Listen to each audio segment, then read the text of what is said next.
السلام علیکم ورحمۃ اللہ وبرکاتہ نحمده ونصلی علی رسوله الکریم اما بعد فاعوذ باللہ من الشیطان الرجیم بسم اللہ الرحمن الرحیم رب اشرح لی صدری ویسر لی امری واحلل عقدۃ من لسانی یفقهوا قولی عن ابی موسیٰ عن النبی صلی اللہ علیہ وسلم قال مثل البيت الذي يذكر الله فيه والبيت الذي لا يذكر الله فيه مثل الحي والميت رواہ مسلم۔ سیدنا ابو موسیٰ رضی اللہ عنہ سے روایت ہے، نبی صلی اللہ علیہ وسلم نے فرمایا، جس گھر میں اللہ تعالی کا ذکر کیا جاتا ہے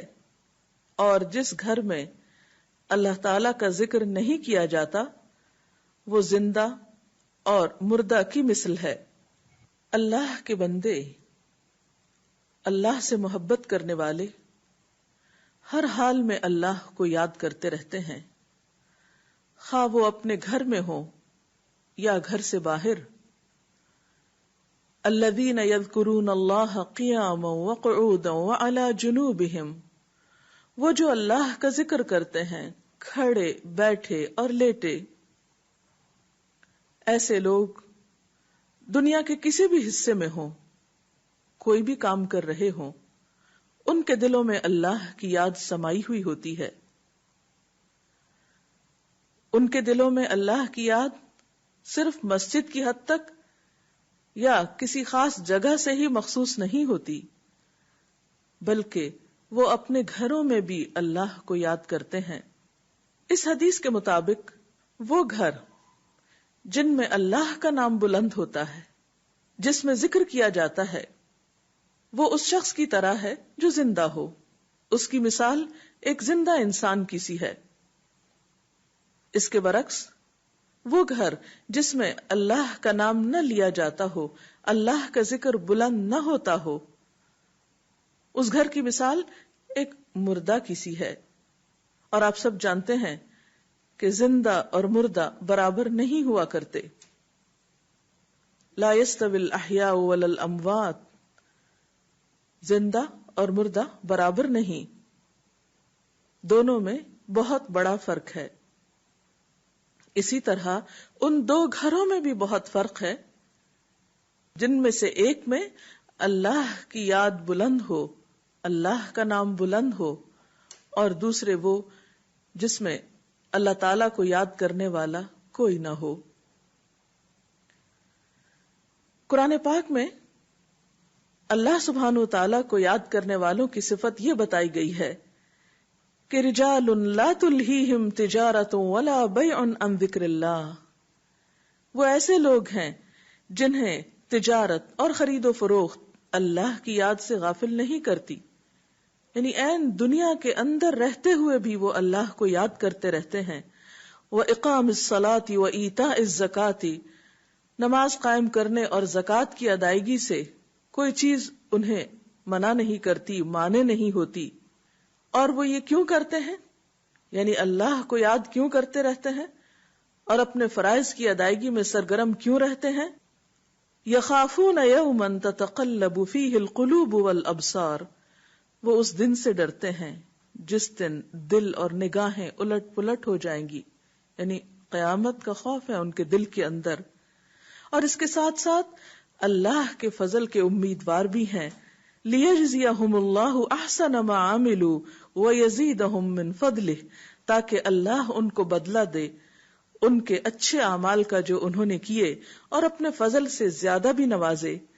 واللہ یرزق من یشاء بغیر حساب، اور اللہ اپنے رزق میں سے جسے چاہتا ہے بے حساب عطا کر دیتا ہے۔ تو بات یہ ہے کہ جو دل خوف اور امید کے درمیان ہوتے ہیں وہ دل اللہ کی یاد سے معمور ہوتے ہیں،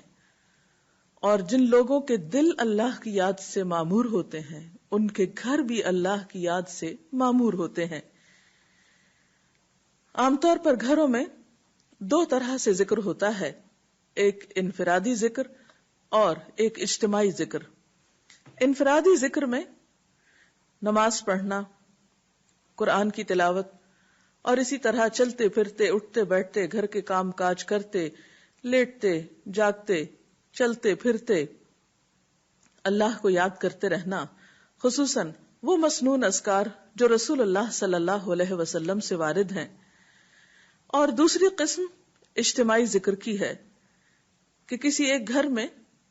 مختلف لوگ جمع ہو کر یا اہل خانہ ہی جمع ہو کر اکٹھے بیٹھ کر اللہ کو یاد کریں، اور اس سے مراد کسی خاص قسم کا وظیفے کا ورد ہی نہیں، بلکہ اللہ تعالیٰ کی یاد کے مختلف طریقے ہو سکتے ہیں۔ اللہ تعالیٰ کی معرفت حاصل کرنے، علم سیکھنے اور جاننے کے جو حلقات ہیں وہ بھی اللہ ہی کے ذکر اور اللہ ہی کی یاد کی طرف انسان کو راغب کرتے ہیں۔ قرآن پاک میں خاص طور پر ازواج مطہرات کو یہ حکم دیا گیا، وَاذْكُرْنَ مَا يُتْلَى فِي بُيُوتِكُنَّ مِنْ آيَاتِ اللَّهِ وَالْحِكْمَةِ، اور ذکر کرتی رہو، یاد کرتی رہو جو تمہارے گھروں میں پڑھی جاتی ہیں اللہ کی آیات اور حکمت کی باتیں، یعنی ازواج مطہرات رسول اللہ صلی اللہ علیہ وسلم کے گھر میں قرآن پاک اور حکمت کی باتوں کا ذکر کریں، یعنی انہیں آپس میں بھی سیکھیں سکھائیں اور دوسروں کو سکھانے کا بھی انتظام فرمائیں۔ تو گویا ذکر کی مجالس سے مراد تسبیحات وغیرہ کرنا بھی ہو سکتا ہے، اور علم کی مجالس بھی ہیں، اور خصوصاً ایسے علم کی مجالس جن کے ذریعے انسان کے ایمان میں اضافہ ہو، اللہ تعالیٰ سے تعلق مضبوط ہو۔ قرآن پاک میں اللہ تعالیٰ نے اہل ایمان کو خصوصی طور پر تنبیہ فرمائی، تلقین فرمائی، یا ایھا الذین آمنوا لا تلھکم اموالکم واولادکم عن ذکر اللہ، اے لوگو جو ایمان لائے ہو، تمہارے مال اور تمہاری اولادیں تمہیں اللہ کے ذکر سے غافل نہ کریں، وَمَن يَفْعَلْ ذَلِكَ فَأُولَئِكَ هُمُ الْخَاسِرُونَ، اور جو ایسا کریں گے وہی لوگ دراصل خسارہ پانے والے ہیں، نقصان اٹھانے والے ہیں۔ یعنی گھر میں ہوتے ہوئے انسان دنیا کے کاموں میں مشغول ہو جاتا ہے،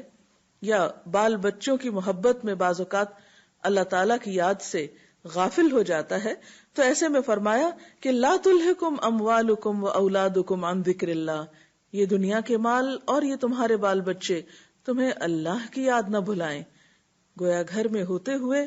اللہ کو یاد کرتے رہو، اس دنیا میں رہتے ہوئے پھر ان نعمتوں کے دینے والے کو مت بھولو۔ حضرت ابو ہریرہ رضی اللہ تعالی عنہ بیان کرتے ہیں کہ رسول اللہ صلی اللہ علیہ وسلم نے فرمایا، جو لوگ اللہ کے گھروں میں سے کسی گھر میں جمع ہوتے ہیں اور اللہ کی کتاب کی تلاوت کرتے ہیں اور اسے باہم پڑھتے پڑھاتے ہیں تو ان پر سکون قلب اترتا ہے اور اللہ کی رحمت انہیں ڈھانپ لیتی ہے، اور فرشتے ان پر سایہ کرتے ہیں، اور اللہ تعالیٰ ان کا ذکر ان فرشتوں کے درمیان کرتے ہیں جو اس کے پاس ہیں، اور جس شخص کو اس کے برے عمل نے پیچھے ڈال دیا اس کا حسب نسب اسے آگے نہیں بڑھا سکتا۔ اگرچہ اس حدیث میں گھروں سے مراد مساجد ہیں، یعنی اللہ کا گھر، لیکن ہم دیکھتے ہیں کہ عملی طور پر ذکر کی یہ مجلسیں، علم کی یہ مجلسیں صرف مساجد تک ہی محدود نہیں رہیں، بلکہ حضرت عمر کے زمانے میں ہم دیکھتے ہیں کہ ہر 20 گھروں میں سے ایک گھر مدرسہ بن گیا، جگہ جگہ علمی مراکز کھل گئے، اور مسلمان ہونے کا مطلب تھا پڑھا لکھا ہونا، جاننے والا ہونا، کیونکہ قرآن پاک میں واضح طور پر بتا دیا گیا کہ قل هل يستوي الذين يعلمون والذين لا يعلمون،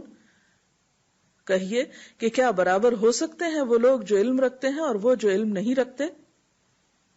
تو ذکر کی مجلسیں صرف تلاوت قرآن ہی کی مجلسیں نہیں، بلکہ ساتھ ہی کیا فرمایا، وَيَتَدَارَسُونَهُ بَيْنَهُمْ، وہ ایسی مجلسیں ہیں جس میں لوگ ایک دوسرے کے ساتھ علمی مذاکرہ بھی کرتے ہیں، ایک دوسرے کو سکھاتے بھی ہیں، تعلیم بھی دیتے ہیں۔ اسی طرح ایک اور روایت میں آتا ہے کہ صحابہ کرام صبح کی نماز کے بعد حلقہ بنا کر بیٹھ جاتے، قرآن پڑھتے، فرائض اور سنن سیکھتے اور اللہ کو یاد کرتے۔ اسی طرح آپ صلی اللہ علیہ وسلم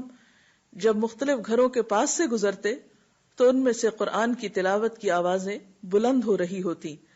آپ مختلف لوگوں کے گھروں کو ان کے اندر کے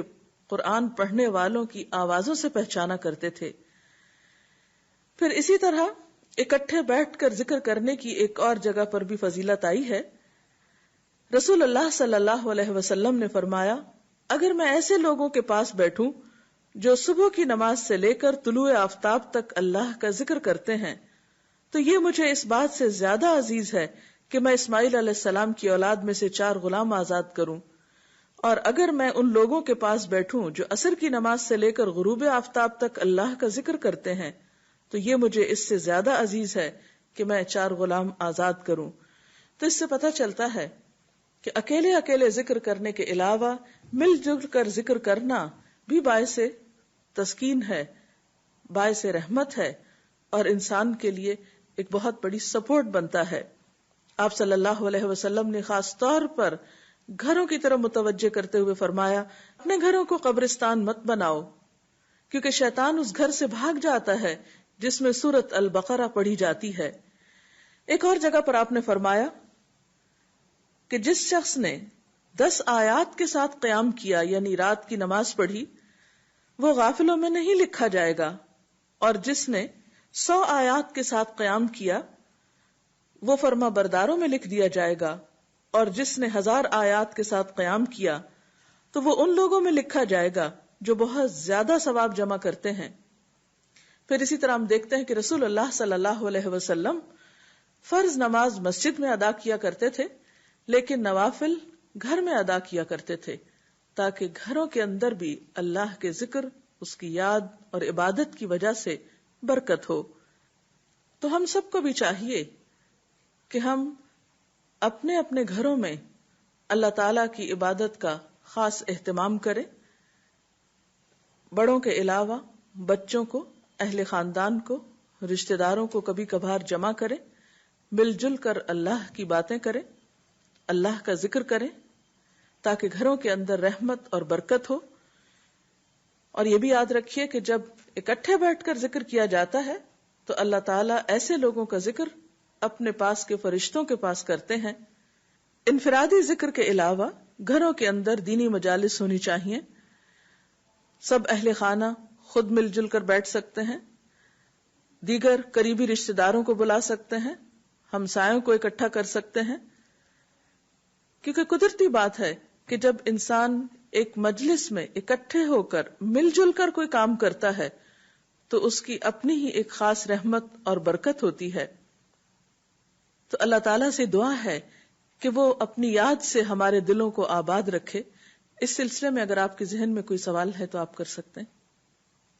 جیسے کہ ابھی آپ نے فرمایا ہے کہ قرآن پاک میں ازواج مطہرات کو اس بات کا حکم دیا گیا تھا کہ وہ اپنے گھروں میں قرآن اور حکمت کی تعلیم کا بندوبست کریں. آپ کیا سمجھتی ہیں کہ ہمارے معاشرے میں ایک جو گھریلو خاتون ہے جس کے پاس اپنے گھر کے کام کاج کے بعد فارغ وقت بہت سارا بچتا ہے،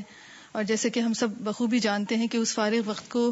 استعمال کرنے کے لیے مختلف قسم کی ایکٹیویٹیز خواتین کرتی ہیں،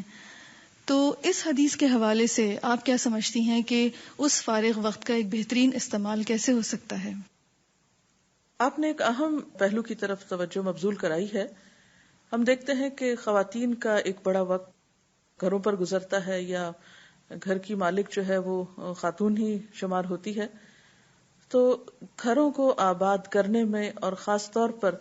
اللہ کے ذکر سے ان کو آباد کرنے میں خواتین کا ایک بہت بڑا رول ہو سکتا ہے. جیسے کہ ہم دیکھتے ہیں کہ اللہ تعالیٰ خاص طور پر گھروں کا ذکر کر کے ازواج مطہرات کو متوجہ فرماتے ہیں کہ وَذْكُرْنَ مَا يُتْلَى فِي بُيُوتِكُنَّ،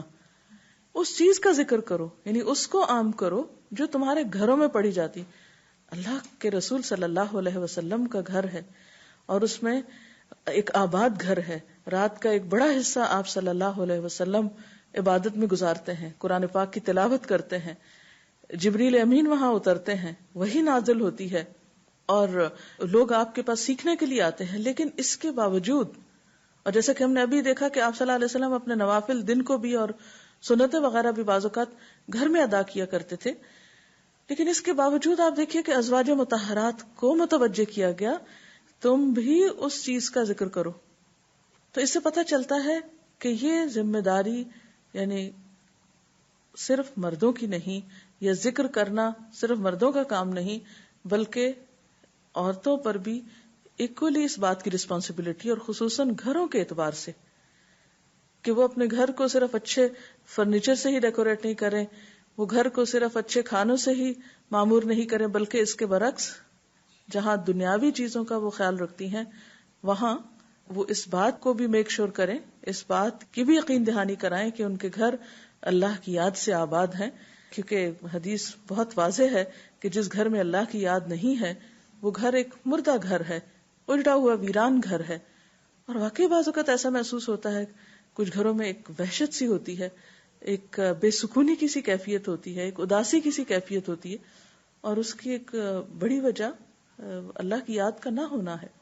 کیونکہ یہ ساری کائنات، اس کی ہر ایک چیز اللہ کا ذکر کرتی ہے. قرآن پاک میں آتا ہے وَإِن مِّن شَيْءٍ إِلَّا يُسَبِّحُ بِحَمْدِهِ وَلَٰكِن لَّا تَفْقَهُونَ تَسْبِيحَهُمْ، کوئی چیز ایسی نہیں کہ جو اللہ کی تسبیح نہ کرتی ہو مگر تم ان کی تسبیح کو نہیں سمجھتے. تو اگر کائنات کی ہر چیز اللہ کو یاد کر رہی، اللہ کی تسبیح بیان کرتی، اور انسان اگر اللہ کو یاد نہیں کرتا تو اس انسان کے پھر دل کا عالم کیا ہوگا. حدیث میں آتا ہے کہ وہ دل جس میں قرآن کا کچھ حصہ نہ ہو وہ اجڑے ہوئے گھر کی طرح، اور وہ گھر جس کے اندر اللہ کا ذکر نہ ہو وہ بھی مردہ کی طرح اجڑا ہوا ہے. تو اس لیے بے حد ضروری ہے کہ ہماری خواتین جہاں دنیا کے اور بہت سے کام کرتی ہیں وہاں خصوصی طور پر اپنی ذاتی عبادات میں بھی اور پھر اجتماعی طور پر اپنے بچوں کے ساتھ کوالٹی ٹائم میں بھی ضرور اللہ کا ذکر کریں، سٹوری ٹیلنگ کے ذریعے، اچھی اچھی باتیں بتانے کے ذریعے، قرآن پڑھانے کے ذریعے. ہم دیکھتے ہیں کہ مسلمان امت میں یہ روایت بہت قدیم زمانے سے چلی آ رہی ہے کہ خواتین محلے بھر کے بچوں کو قرآن کی تعلیم، یعنی ناظرہ قرآن کی تعلیم عام طور پر دیا کرتی تھی، اور اس کو ایک سوشل ورک سمجھا جاتا تھا اور ایک اچھی ایکٹیویٹی، یعنی ایک ہیلدی ایکٹیویٹی اس کو شمار کیا جاتا تھا. کیونکہ عموماً جب خواتین کے پاس کوئی پڑھنے پڑھانے کا کام نہیں ہوتا تو بعض اوقات آپس ہی کے جھگڑے، گھر میں ساس بہو کا جھگڑا ہو رہا ہے، رشتہ داروں کی آپس میں انبن چل رہی ہے، اور گھروں میں جو بے سکونی ہے، ادھر ناراضگی ادھر ناراضگی، ان سب جھگڑوں کا علاج بھی یہ ہے کہ ایسی محفلوں کا قیام ہو کہ جس سے انسانی روح، انسانی ذہن کو جلا ملے اور یہ دنیا اور آخرت دونوں پرسکون ہو. آپ اگر کچھ کہنا چاہیں تو. جیسا کہ نبی اکرم صلی اللہ علیہ وسلم کی اس خوبصورت حدیث سے ہمیں پتہ چلتا ہے کہ گھروں میں بھی اللہ کا ذکر ہونا ضروری ہے، اور آپ نے اس کی ایکسپلینیشن میں فرمایا کہ اٹھتے بیٹھتے اور سوتے جاگتے، تو اس ذکر کے لیے وضو ضروری ہے یا بغیر وضو کے بھی ذکر ہو سکتا ہے؟ جی ہاں، جہاں ذکر کی بات ہوتی ہے، اللہ کی یاد کی بات ہوتی ہے، تو عموماً یہ سوال کیا جاتا ہے کہ کیا ذکر کے لیے باوضو ہونا ضروری ہے. تو بات یہ ہے کہ نماز کے لیے تو وضو شرط ہے، لیکن تسبیح پڑھنے کے لیے، درود شریف پڑھنے کے لیے، عام ذکر کرنے کے لیے، استغفار پڑھنے کے لیے وضو کا ہونا شرط نہیں ہے. جیسے کہ اس آیت میں بھی سورۃ آل عمران کے آخر میں جو آتی ہیں آیات، ان میں سے ایک آیت میں آتا ہے الذین یذکرون اللہ قیاما وقعودا وعلی جنوبہم، وہ اللہ کو یاد کرتے ہیں کھڑے بیٹھے اور لیٹے. اب اگر ایک شخص لیٹا ہوا ہے، مثلا رات کو سو رہا ہے اور سوتے سوتے اس کی آنکھ کھل جاتی، تو اس وقت کے لیے بھی نبی صلی اللہ علیہ وسلم نے ہمیں دعا سکھائی ہے. اگر خواب برا آئی یا کچھ بھی، تو ایسے مواقع پر انسان جب اللہ کا ذکر کرے گا تو یہ تو نہیں کہ پہلے آنکھ کھلی ہے اور پھر پہلے جائے اور وضو کر کے اور پھر لیٹ کر وہ ذکر شروع کرے. نہیں، وہ اس حال میں بھی ذکر کر سکتا ہے. نبی صلی اللہ علیہ وسلم کے بارے میں آتا ہے کانا یذکر اللہ فی کل احیانہ، کہ آپ اللہ کو ہر حال میں یاد کیا کرتے تھے. تو اللہ کی یاد ہمارے دل میں بھی ہے، زبان پر بھی ہونی چاہیے، اور اس کے لیے کچھ شرط نہیں کہ ایک خاص انداز میں، ایک خاص کونے میں ہم باوضو کر بیٹھیں یا کسی کمرے میں اندھیرا کر لیں تو ہی ہم ذکر کریں. ہم این دنیا کا کام کرتے ہوئے بھی اللہ کو یاد کر سکتے ہیں اور اس میں کوئی چیز بھی رکاوٹ نہیں بنتی. ایک اور پہلو پر میں چاہوں گی کہ آپ روشنی ڈالیں. حدیث میں گھر کا ذکر کیا گیا ہے کہ جس گھر میں اللہ کا ذکر کیا جاتا ہے، تو یہ فرمائیے گا کہ کیا اس ذکر کرنے کے اجتماعی اثرات معاشرے پر بھی مرتب ہوتے ہیں؟ جی ہاں، اصل میں دیکھا جائے تو گھر ایک اکائی ہے اس بڑے یونٹ کی جس کو ہم معاشرہ کہتے ہیں.